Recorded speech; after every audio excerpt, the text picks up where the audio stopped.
Cristiano Ronaldo is the most famous individual on the planet.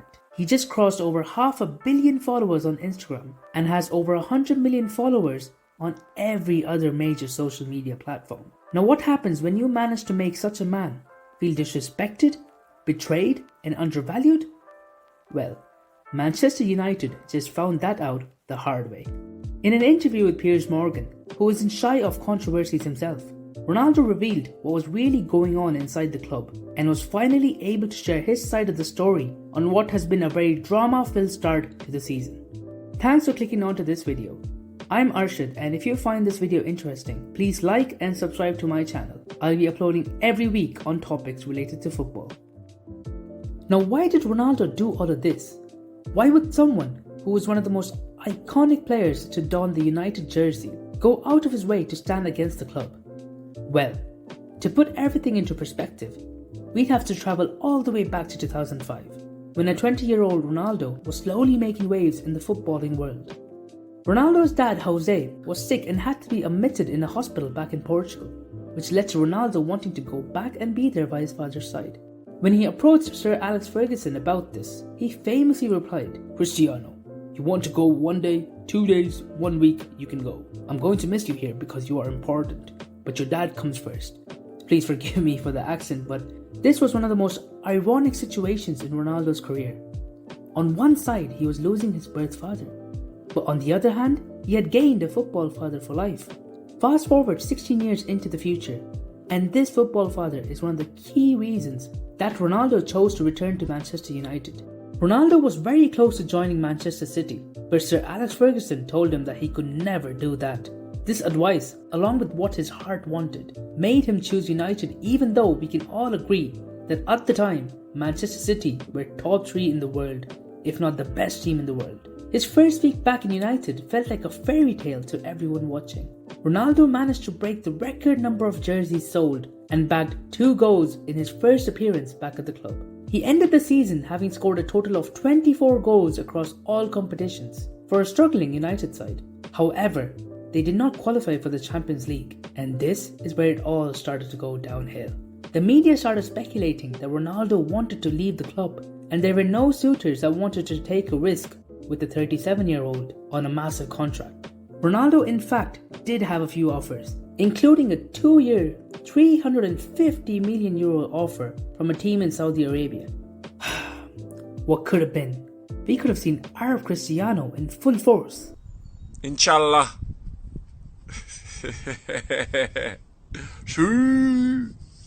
Coming back to the point though, relations soured during this period of time as Ronaldo didn't show up to the pre-season camp, leading to more rumours and speculations about him trying to force his way out.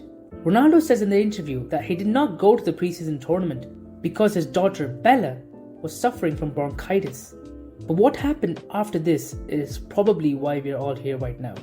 Ronaldo claims that the senior executives at the club did not believe him and doubted whether his daughter was really sick or not.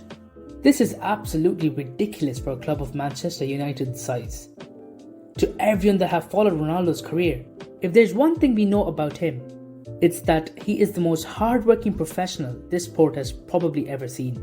We've all heard stories and accounts of previous players about how unbelievable his work ethic is. The most recent example to showcase the level of professionalism he carries came after the unfortunate passing of his infant child on the 18th of April. Despite it being the worst day in his life since his dad passed away, Ronaldo still turned up for the club days later on the 25th of April to score his 100th Premier League goal for Manchester United. This situation with the club not believing that he stayed back to be by his daughter's side was a complete turnaround from how the club treated him in 2005 when his dad was admitted in a hospital. There have been numerous things that Ronaldo didn't like during his second stint at the club, but this reaction from the executives was the first critical point that led to where we are right now. After the new manager Ten Hag was hired, he told Ronaldo that he would have to sit on the bench for a few games, since he missed the pre-season tournament. This shocked Ronaldo because of everything he'd done for the club during the previous season, and more importantly, because of what his track record has been throughout his career. He still agreed to this and didn't cause any problems over it, But when Antony arrived at United for around 90 million euros, anyone would have expected him to also start on the bench. But no, Ten Hag decided to start him right away, even though Antony had missed Ajax's pre-season games due to a quote-unquote injury.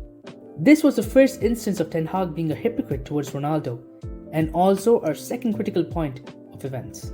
Another instance of Ten Hag being a hypocrite came during the games against Manchester City and Tottenham. Against City, Ronaldo was on the bench while United were getting hammered 6-3, and upon being asked as to why he didn't bring Ronaldo on, Ten Hag replied by saying it was out of respect for his career. But a couple of weeks down the line, he wanted to bring on Ronaldo after the 87th minute of a game against Tottenham. How can you say that you didn't bring him on late against City out of respect for his career, just to turn around and give him 3 minutes in a game against Tottenham? I can't explain it, Ronaldo can't explain it, and I don't think even Ten Hag can explain it. This was a third critical point, and Ronaldo reacted to this by refusing to come on and leaving the game early. Now, I don't agree with how he reacted in the situation, but it's completely understandable if you put yourself in his shoes. He was being constantly shown disrespect by both the manager and the club from the start of the season. Ronaldo still admits in the interview that he does not regret refusing to come onto the pitch, but he does regret walking out on his team, and for that, he has apologized to his teammates. He was handed a 3-day ban by the club, and this was probably the most humiliating experience for a man of his stature.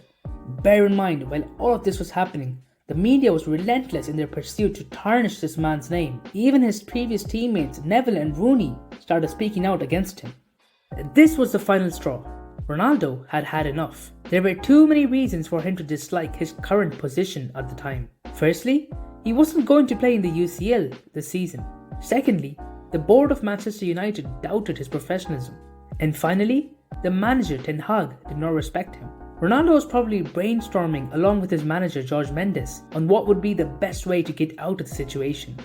And to his credit, he played his cards perfectly with the interview. Ever since the interview, he's managed to get Manchester United to dissolve his contract through a mutual agreement.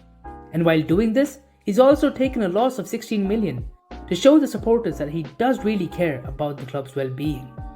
A few hours later, the Glazers announced that they would sell the club to an interested buyer, which means that the entire hierarchy of the club will be changed, which works out perfectly for Ronaldo and most of the United fans. Even after all of this, if people are still finding ways to criticize him for his actions, I'd like to remind them that throughout the entire interview, there was not a single moment where Ronaldo criticized the club of Manchester United or the fans of Manchester United. All his criticism was aimed towards the executives and the manager. I believe that he still sees Manchester United as his home and was in a way forced to do what he had to do.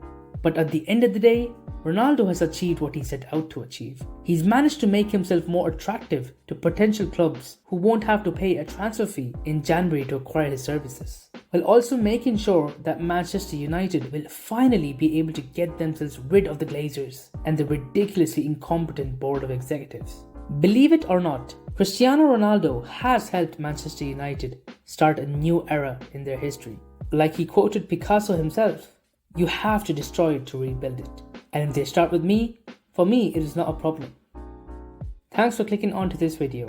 If you've made it this far, please like and subscribe to my channel. There will be uploads every week on various topics related to football. Until next time. Madeira, Manchester, Madrid, Turin, and Manchester again. Breathed in red, restored to this great gallery of the game, a walking work of art. Vintage, beyond valuation, beyond forgery or imitation. 18 years since that trembling teenager of touch and tease first tiptoed onto this storied stage. Now in his immaculate